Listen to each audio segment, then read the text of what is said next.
Hinihikayat ng Philippine National Police ang publiko na maging labis na mapanuri at mapagbantay laban sa mga online scams.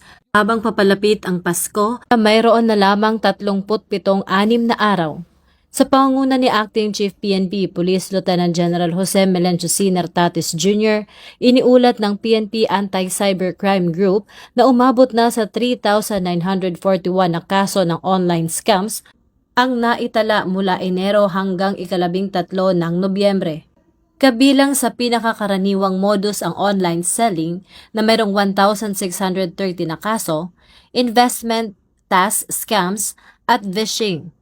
Nagbabala si Police Lieutenant General Nartates na mas nagiging agresibo ang mga scammer sa pagpapakalat ng pekeng promo links, phishing messages, at mapaninlang na online investment schemes na naglalayong nakawin ang personal na impormasyon at pinaghirapang pera ng publiko. Upang maiwasan ang pagiging biktima, mahigpit na pinapayuhan ng PNP ang mga mamimili na makipagtransact lamang sa mga verified online store at mag-ingat sa mga alok na too good to be true.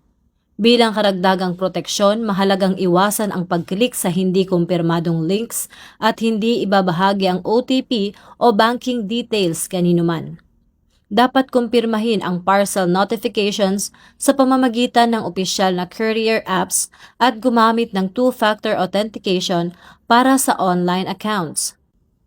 Hinihikayat ang lahat na agad na i-report ang anumang kahina-hinalang aktibidad sa pinakamalapit na PNP Anti-Cybercrime Office o sa Unified 911. Dahil ito ang bagong PNP para sa bagong Pilipinas, serbisyong mabilis, tapat at nararamdaman.